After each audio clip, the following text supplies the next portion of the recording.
Welcome to your weekly astrological weather. This is your place to get practical guidance for not only surviving, but thriving with the cosmic tides.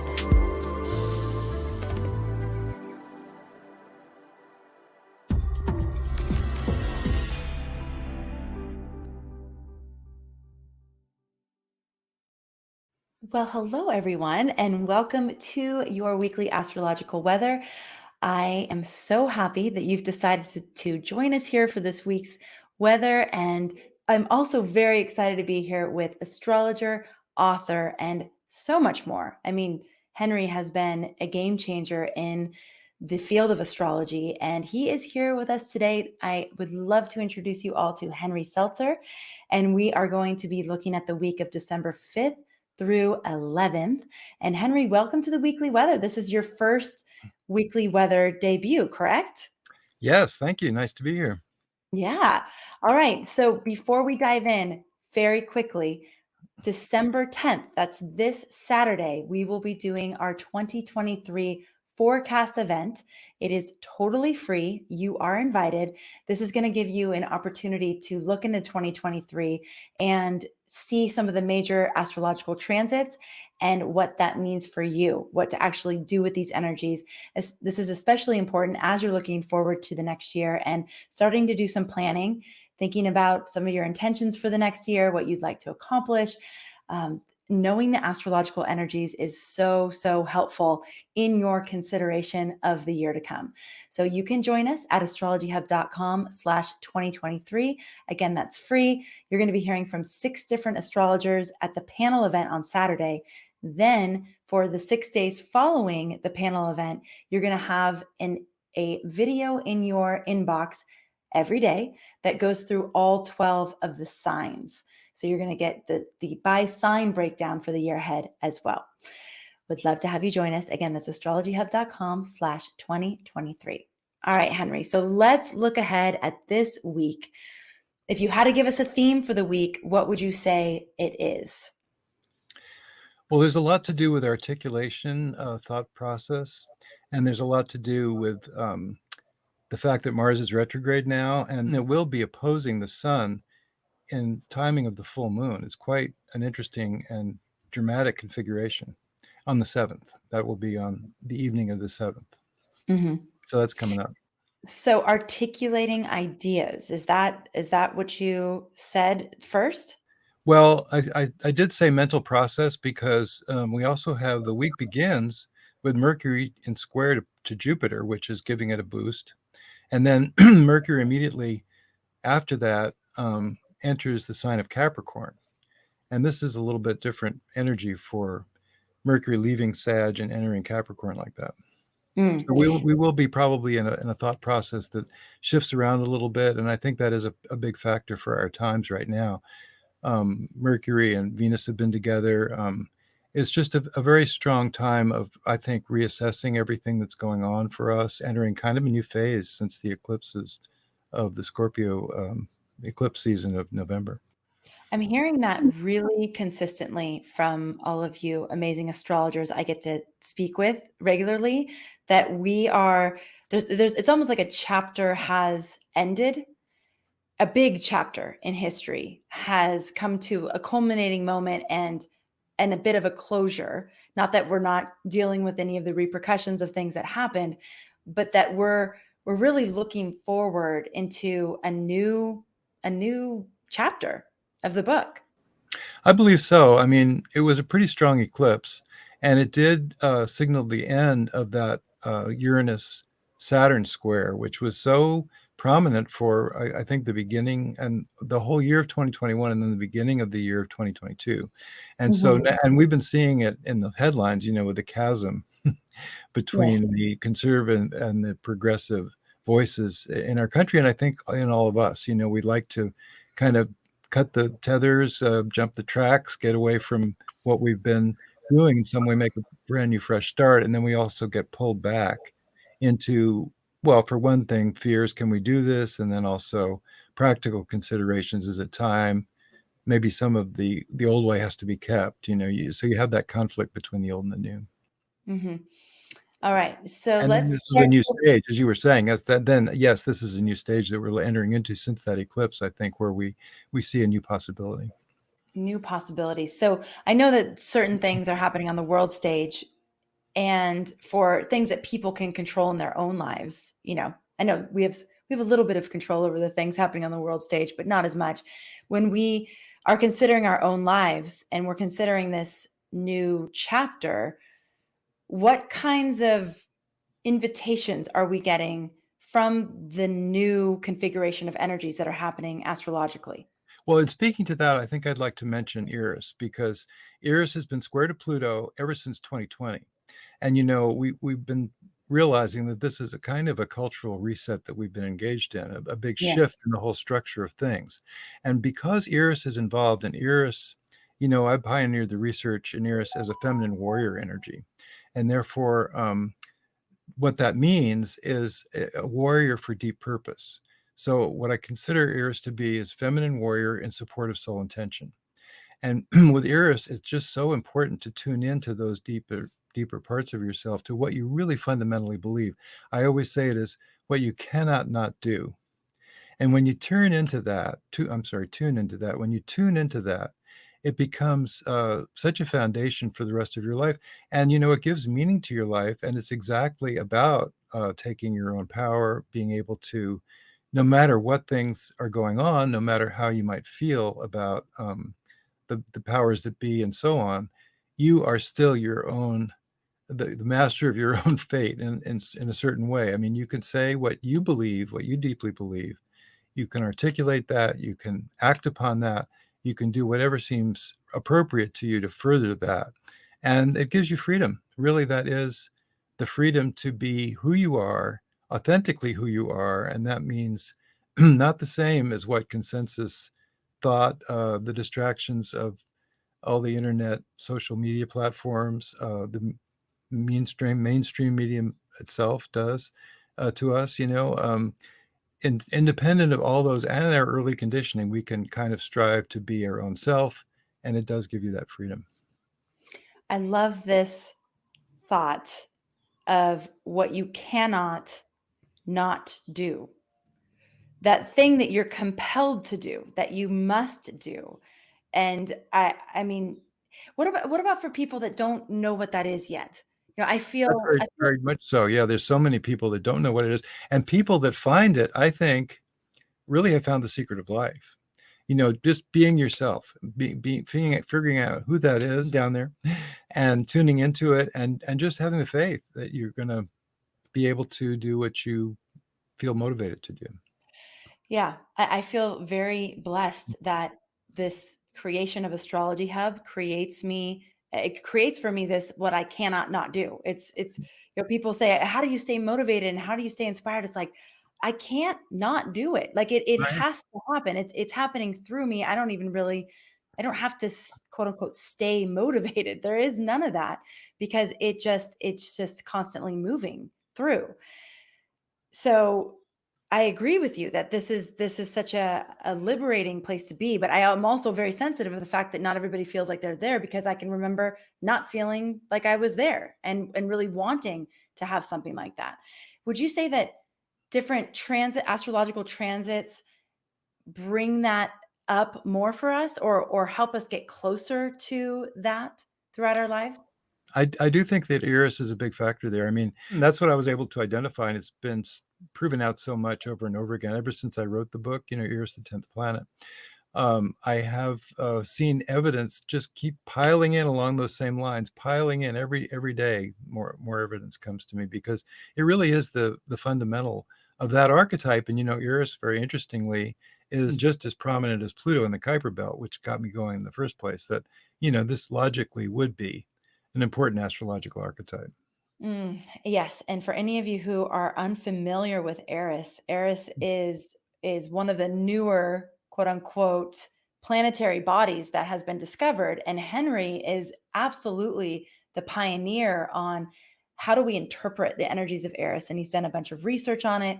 So I would definitely recommend his book. You said Eris, the It's called the 10th planet: Revelations from the Astrological Eris. Wow, amazing. Okay. Thank you for that little sneak peek into that. I know we sort of diverted a little bit from the week, but not really. I mean, if what we're doing this week is having this opportunity to explore these themes of becoming more free to be our authentic self. Of course, astrology helps us with that so much to discover who our authentic self is and give us the permission to live that authentic self so unapologetically, and so fully. And then now we have another key into that, which is Eris. And so looking at your Eris placement in your chart, if none of that makes any sense, it's okay. These are the kinds of things that you continue to learn as you continue tuning in. But okay, Henry, let's go to the day by day breakdown.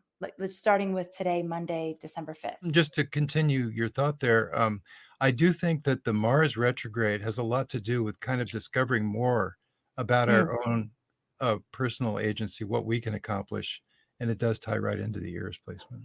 And that's going through March, And right? and that really triggers, well, the Mars has been retrograde for a while now, ever since October 30th, and it stations and turns direct in January, and on the 12th of January. So this whole retrograde period of Mars is quite significant, and it does take us to an inner level. We're thinking more along the lines of, what is it that we do, and how is what we do really in line with what we deeply believe? It really does kind of make a chime with that whole notion of what are we trying to accomplish? What are we really Mm, about? What is the most authentic sense of ourselves? I love And then that. that's really triggered. Monday is not as significant to me as the 7th, which is Wednesday, which is the day that it's in the evening. The day that, it's always a very interesting time when Mars becomes, in its retrograde position, becomes opposite the sun, precisely opposite the sun. And in this particular week, on this particular day, the 7th, in the evening, would be 8 o'clock in the Pacific time frame, a couple of hours earlier, I guess, right, for Hawaii, and then 3 hours later would be, not till late, more like 11 p.m. on the East Coast. But at this particular timing, not only is Mars precisely opposite the sun, but it's the full moon. So the sun and the moon are quite exactly opposite at the full moon time, which is the timing I was quoting you, about 8 p.m. on the Pacific time. And that's when Mars is in precisely that opposition as well, within just a few minutes of a degree. It's the same degree, 16 degrees. Oh, and not only that, it's 16 degrees of Gemini when this happens, with the moon being at 16 degrees of Gemini, Mars being at 16 degrees of Gemini. 16 degrees of Taurus was that eclipse degree a month ago, when the full moon preceding this full moon. So it's really quite a magical time. And I think it is a time when we will feel more tuned in, when there is that capability to feel more tuned in. And as I say, with Mercury changing signs also, and that happens on Tuesday in the afternoon, but Mercury is already square to Jupiter right at the beginning of the week on the 5th. So we're starting to feel this, and we're starting to be able to think about these things. We're feeling some thoughts coming up, and the recipe is to encourage yourself to meditate on these things and what's up for you. Henry, what did you say was happening on Tuesday that's already culminating today? Well, Tuesday is when Mercury changes signs. It goes into Capricorn. Okay. And then Mhm. before that, though, Jupiter's in the very last degrees of Pisces, and is now moving direct towards 0 degree mark of Aries, which it will reach at some point, not until December, some later in December. But the Mercury entering Capricorn, I think, is a time when there's just a shift in the mental energy. It's a chance to really get practical with it, with what you're about, to start thinking in terms of practicalities, what you're Hmm. up to, why you're up to that, how does what you're doing really blend in with what you'd like to see in the future, in your best dream for yourself. Hmm. I was on a walk today and I was having this contemplation of how taking care of myself in this moment is planting the seeds for my future self to be able to dance and sing and create and all the things I want to do. So it was an acknowledgement of, okay, this action I'm taking right now is actually an investment in the future for all the things that I know I want to continue doing in my life. And it sounds like that's the kind of contemplation that we can be having this week in terms of, okay, is this action? Is this place where I'm investing my time and energy and resources, is that in alignment with who I am and who and where I see myself wanting to go? Oh, that's a great realization. I think it's true in every moment, but we so often just forget, don't we? We get caught Yes, up in our details, and we really are in every moment and every day planting a seed for the future. exactly. It's like we're gardeners of our own garden. And Yeah. so we're needing to tend to the garden and make sure that it has flowers and fruit and everything in the future. Okay, and so I'd love to ask you, what's that, Henry? Yes, the tending is important. Yes, yes, exactly. A couple more things that I'd love to ask you, because we've gone through Monday. Monday and Tuesday seem to be kind of dominated by this Mercury into Capricorn and Jupiter in the last degrees of Pisces, and then Wednesday we have the full moon that is Mars and the full moon are lined up together, right? They're conjunct and they're opposite the sun. And also 30 degrees away from the eclipse degree, which you always talk about Mars and the eclipse degree, usually by conjunction or square or opposition. But in this case, it's a 30-degree aspect. I think it still has some power. In other words, this is almost like a new stage of our lives since that eclipse in some sense. And I think Mm. we're going to be tuning into that this week, this very week. Wow. Amazing. Okay. Tell us a little bit more about the full moon energy itself too. What's going to be illuminated for us, or what I guess you're saying is basically a culminating point of the eclipse season Well, that we just had. 30 days after the last eclipse, the full moon eclipse, and because of Mars making that 30-degree angle, that semi-sextile to the eclipse degree, I think it does bring it back in for us, in terms of Mm. reflecting on where we're headed, what we're up to. How is this kind of a departure to some extent from the 2022 year in general? We're kind of starting to think about new stages, which is appropriate for this time of the year with 2023 looming. So I think that's very true. And then, well, the sun in Sag, is opposite the moon at 16 degrees of Gemini, and that's ruled by Mercury. So Mercury, being the ruler of the moon itself, in this eclipse is also bringing in that Mercury end of things. Uh, I don't know about you, Henry, but for me, revisiting the eclipse brings up a little bit of trepidation, because Hmm. I mentioned on the podcast that I had the very Uranian lightning bolt hit my lower back right before the eclipse. And so it was a challenging time. And yet, what I hear you saying is that we're having an opportunity to revisit the lessons or the realizations or the things that were brought up for us during that time. And potentially, this is a chance to really integrate some of that even more deeply. Am I hearing that correctly? Absolutely, that's a great way to put it. It goes right back to uh, your feeling that you mentioned about planting a seed. Right. Yes. Okay. All right. Well, it's already happening then. Good. Hmm. Okay. Hmm. So Monday, Tuesday, Wednesday, we have essentially this full moon energy. Again, Mercury into Capricorn, which is a little more of our mental energy becoming more practical, more tangible, being able to actually put things into a practical form with Yep. that movement. What's the Jupiter in Pisces at the last degrees of Pisces? What is that? What is that flavor? What does that feel like? The interesting thing about that to me is we're talking about the very last 2 degrees of the entire zodiac. The 28th and the 29th degree, I'm sorry, it's actually the 29th and the 30th degree if you want to talk about cardinal numbers, the way they measure the Sabian symbols. And I did look at the Sabian symbols for those 2 degrees because I was kind of interested. What's this like now that Jupiter has just turned around, and with the 23rd of November, uh, which was the new moon, at that point, the Sag new moon, at that point, Jupiter, ruler of Sag, turned around in the last 2 degrees of the zodiac, and I got curious about those Sabian symbols. So this goes for the time until it really enters Eris, which is not until the 20th of December. So this period of time when it's re-entering, turned around in Pisces, re-entering, heading towards the first sign of the zodiac, Aries, 0 degrees Aries. And it is very interesting. It's a prism, the Sabian symbol, for the 29th degree. And then the 30th degree, the symbol is the great stone face. And what you have to translate that, the great stone face is actually what's what we've been talking about. It's there's a story, I think it might be by Hawthorne, about how a young man saw this vision of a great stone face on a mountainside, and that was his vision of his future life. So it was, how could I do what I'm supposed to do in order to actualize this image that I have of my future? So Mm. that and to me, that's part of this whole Jupiter placement and the Jupiter transition into the beginning of Aries, which is, of course, going to be another shift, and not till the 20th. Wow.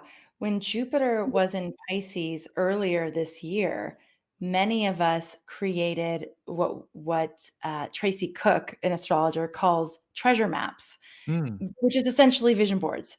But it was this very expansive moment in time. Jupiter and Pisces. It was very dreamy. It was very big, like, oh, we could do anything. And then we, from that place, well, it was aligned also with the Aries new moon. We made these treasure maps, which were essentially, again, vision boards. well, that's And perfect. That's perfect with the Sabian symbol. right, that's exactly what I thought about, because the process of going through this year with that treasure map top of mind has been a process of aligning with that vision. Mm, Who does one need to become in order to live that vision? And like I said about the beach, one of my visions for myself is to be able to dance more. I have mm, some ideas of the types of dance I would like to do, and I would like to dance more.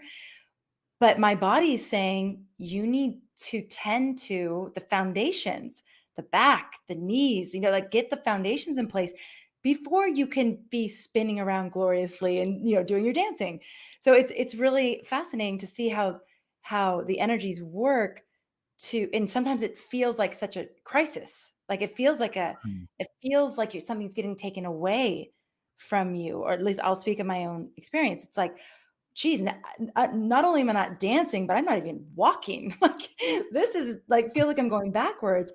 But it's the thing that uncovered some of the imbalances or weaknesses in my body that I need to tend to in order to be able to dance the way I would Well, love to. Amanda, that's not just your story. That's everybody's story. Yes. Because when we detect that disconnection between where we are and where we'd like to be, we feel that same pain of "I'm not ready," and we feel that same, impulse, in the most positive way of looking at it, which is what you're talking about, of planting the seed for the way we wanna be dancing with their life in the future. Mm, my God, I love it. I have chills. Thank you, Henry. Okay, so let's go to the rest of the week: Thursday, Friday, Saturday, Sunday. What else is happening this week? Well, interestingly, on Friday, we talked about how at the beginning of the week, Mercury was just entering Capricorn for the first time recently, for the first time in this season. And then Venus, which is very close, follows suit. And on the 9th, which is Friday at 7:54 p.m., and that's Pacific time, it does go ahead and enter Capricorn along with Mercury. And as we head to the end of December, uh, because Mercury usually stays ahead of Venus, moving faster than Venus, being closer to the sun, moving faster, a couple of days for a degree versus Venus about 1 day for a degree. But as Mercury starts to slow down, Venus begins to catch up. And the reason I say Mercury is slowing down is because Mercury does turn retrograde on the 29th of December. And where does it turn retrograde on the 29th of December, but at exactly the same degree and minute as Venus? Venus manages to catch up with Mercury slowing down, and then Mercury retrogrades and then moves backward away from Venus. So it's unusual and it's profound. What do you think the significance is? Well, so we have Venus entering Capricorn. You can just say that's a different kind of energy. That's a different kind of artistic vision. It may reflect also in relationships where they have more of that practical, earth oriented, grounded kind of quality to them. There could be, in the worst way of looking at maybe a transactional kind of feeling to the relationship energy, but in any case, it's a practicality. It's like not only the ideal relationship for my life, but what is actually practically possible. It's how can we make this work in terms of an existing partnership? In terms of looking ahead to a future partnership, it may be taking more of those ideas of practicality. How does this help me advance my own purposes, my own evolution that I'm involved in? So there's a practical quality to the Venus energy, which could refer to either art or relationships or notions of beauty, it becomes more grounded. And so we're going to be seeing that with Venus and with Mercury as well, having that practicality. And there's basically a sort of a Capricorn stellium coming up here for the new moon, which is the Capricorn new moon coming up around the 23rd, for the solstice energy for the 21st as well. There's a lot of Capricorn energy because not only the sun entering Capricorn on the 21st, but we do have, Venus and Mercury both there. And as well, of course, Capricorn is still Pluto is still in Capricorn as well. So, we have all that Capricorn energy coming up, and this is the beginning taste of that. And we're going to start feeling that practicality kind of come in, which, by the way, is another chime with what we've been talking about having that practical and grounded sense of what our future might hold for us. If you have Venus in Capricorn, Mercury in Capricorn, and I'm asking this in general for all transits where your natal chart matches what's happening in the sky, what does that mean? Like, how do you interpret that? Well, it's a Venus return. And Mm. it would depend on the degree of Venus. Like, if you have Venus at the early degrees of Capricorn, it would be happening right away this month. And then Venus gets to the 24-degree mark by the end of December. So pretty much if you have Venus in Capricorn, you're going to have a Venus return sometime during this time. And that would be just an amplification of the kind of transiting energy we've been talking about, because it reflects back on your own natal position. Anytime you have a Venus return, you're really tuning into where that relationship energy in your own chart, it really illuminates. You can kind of figure out what you get another hit, like the Saturn return. When the Saturn return happens age 29 and a half, at that point, you're actually tuning into your maturity, your Saturn, your understanding of the grounded nature of your life, how you can kind of really do and make things happen. They say your appearance could even change to become like a more mature appearance. Well, similarly with Venus, so when you're having, or Mercury, if you're having a Mercury return, because you have Mercury in Capricorn, so that this month really brings out that Mercury placement, and you start to think about everything Mercury, your mental process, your communication, how you think, how you relate, how you connect things, connect the dots. And Venus, similarly, would be the relationship stuff. Amazing. And that's true again with anything happening in the sky that is mirroring your natal chart, especially when it hits the exact degree. It's an amplification of that energy. It's even more pronounced in your life at that moment. It's correct? Absolutely. Yeah. Okay. All right. So anything else that you want to tell us about this week in particular? Well, I do think the week really focuses on that Wednesday night. Beforehand, we'll still be feeling the energy of it. It's like Mars in retrograde can be, because it's underground, because it goes to the depths of interiority, it can bring up things that we're not quite ready to process. And that moment of the full moon is a time when that all of a sudden might dawn on us. There may be kind of a release of tension at that point that had been building up. And so you could say the week has two parts, before and after Wednesday night. Okay. And I feel like I have a good handle on the way that the before feels, but not as much of a good handle on the way that the after feels. Well, it's like after anything. There's that party you're anticipating, and then it goes off great, and everything's cool.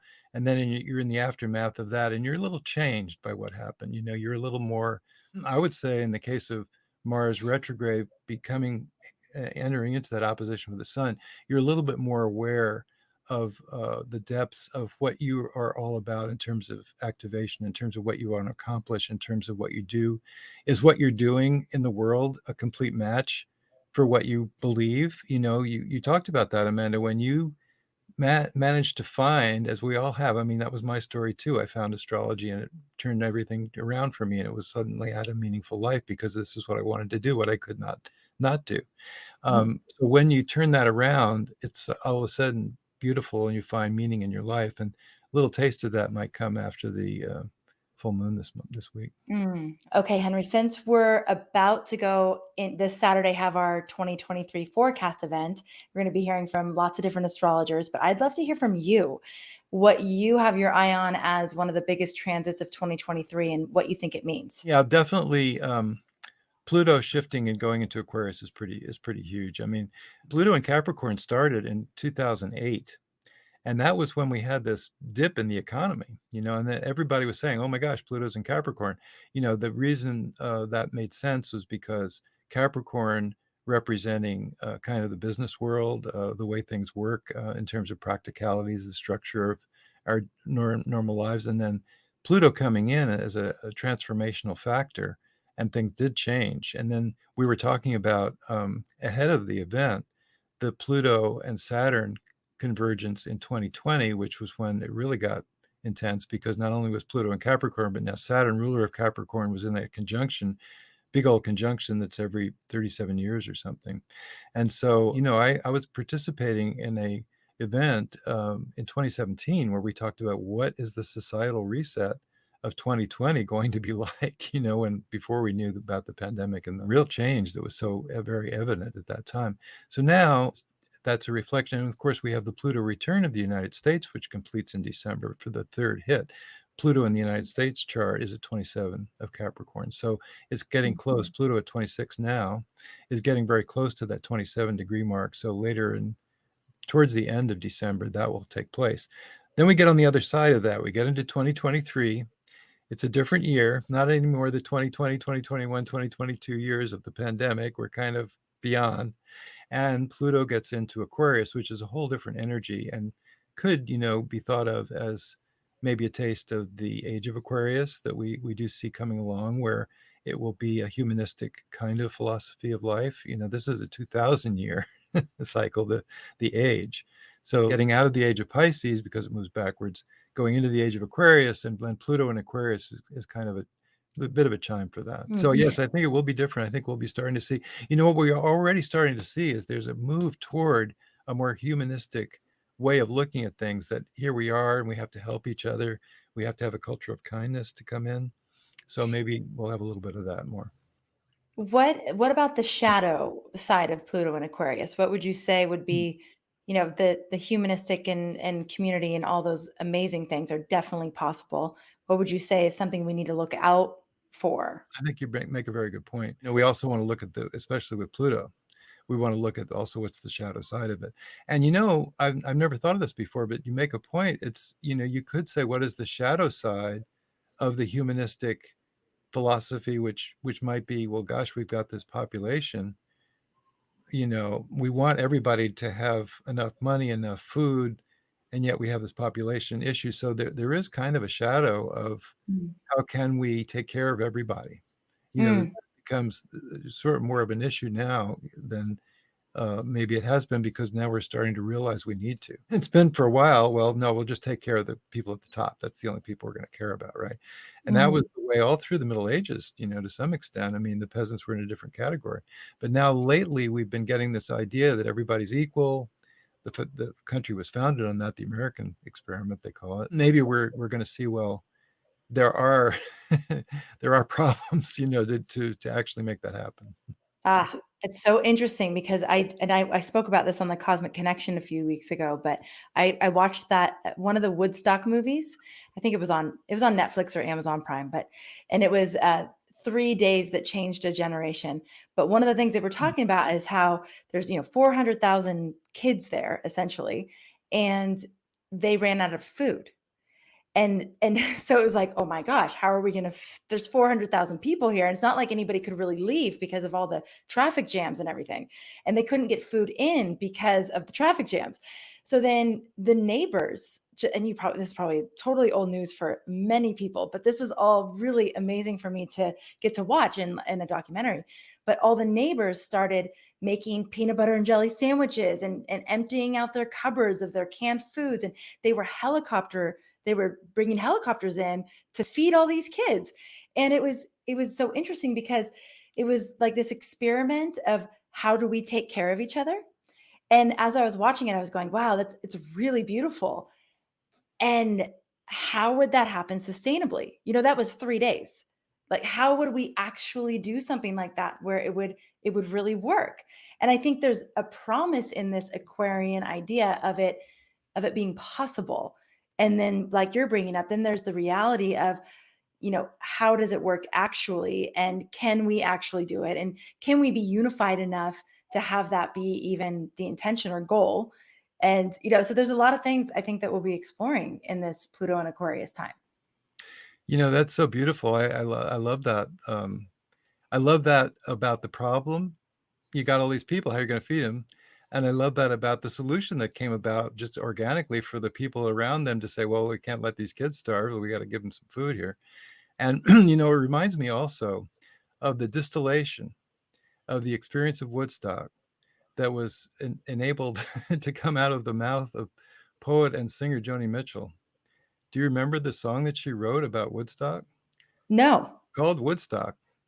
And she talks about how people were gathering and they were going together to Yazgo's farm, going to join in a rock and roll band, going to get back to the land, try to get my soul free, things like that.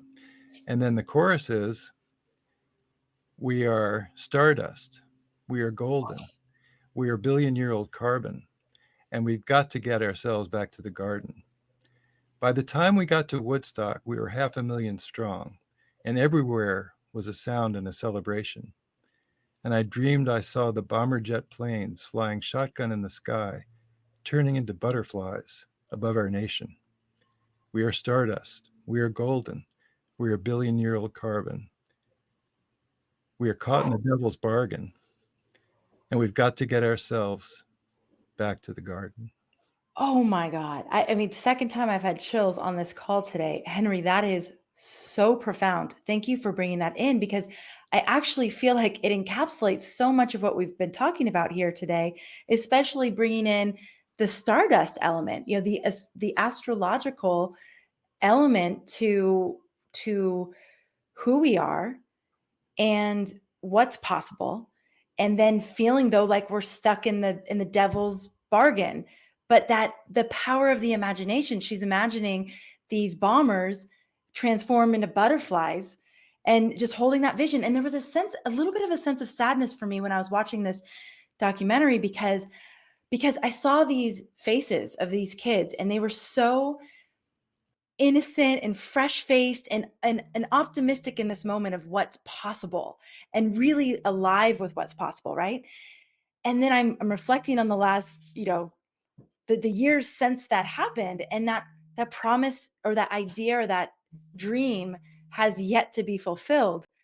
And maybe we're at a point where we can start to we can actualize it. I don't know, but astrologically it's so interesting, because there was one quote at the end where this woman said something like, it was a moment in cosmic time where anything was possible, and peace was possible, and perfect strangers sharing food was possible. And it was just like, oh my gosh, it was beautiful. It was beautiful. And then to just like feel the reality of how hard it is to sustain that. And then, maybe that's what we're here to do. Well, Woodstock was an epic moment in time. And what you just said about that quote reflects exactly what Joni was saying also. Yeah. And then right after that, they had at the Speedway, they had Altamont. And Altamont was an attempt to have another Woodstock, and there was a death, there was a problem, there was rioting, there was fighting, and it was amazing how that almost represented the shadow side of what we were trying to accomplish. It is. And that's the thing. I think that the beauty and innocence of that ideal and the dream was present. What I think wasn't present then, and perhaps we're more aware of now, is our own shadow, our own, what is it in me that makes that vision unsustainable? And how can I address that in myself? And then if we can do that in ourselves, then potentially we can do that together. But that's the one thought I had, is like, there's all these beautiful words and these beautiful ideas, but where's the like dealing with the more shadow side of human nature? And I think that we've had a lot of time to play that out as well. Yes, and that gets right back to individual agency, because when each one of us works with our own shadow, we're working on the human problem. Yeah, exactly. Whew, okay. Thank you, astrology. Thank you, Henry. Thank you, Woodstock. Thank you, all of it. Just wow, this is really, really an amazing time. I feel for the first time in these weekly weathers, we are in a different conversation.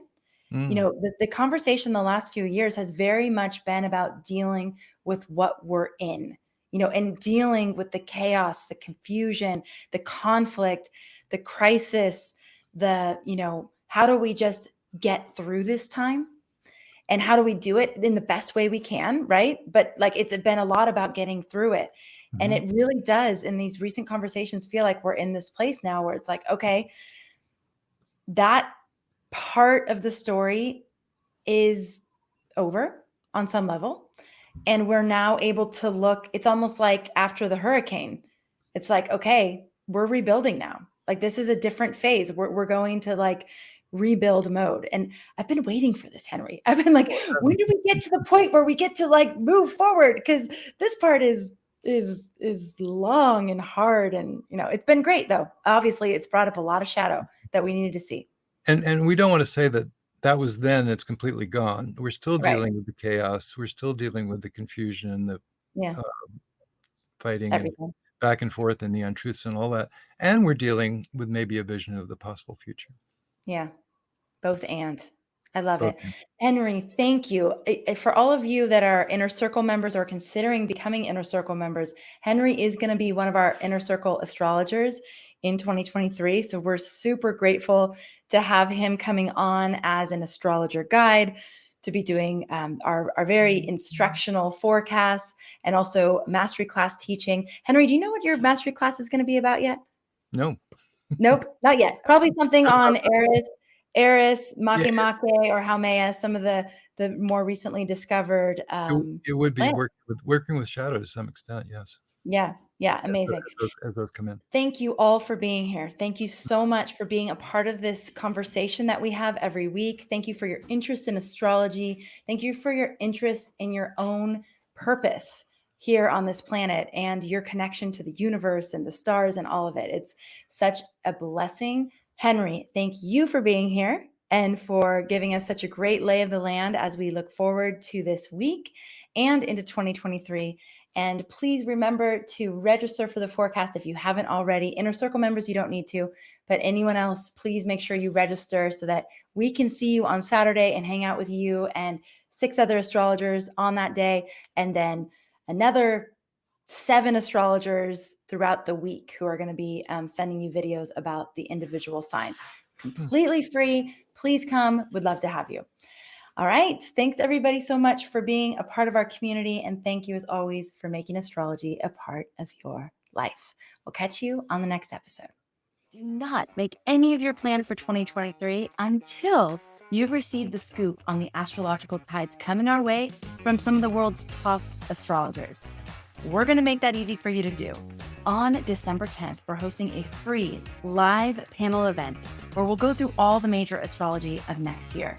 You're going to learn about the major transits, when they're happening, why they matter, how they may affect the world, and most importantly, how you can work with these transits most effectively in your relationships, with your money, your career, all of the major aspects of life. Don't get caught without your map for 2023. Get the gift of foresight at our live forecast event. Go to astrologyhub.com/2023 and join us now. And P.S., even if you can't make it live, make sure you sign up because everybody who signs up will get the recording within 24 hours of the live event. That's astrologyhub.com/2023. Can't wait to see you there.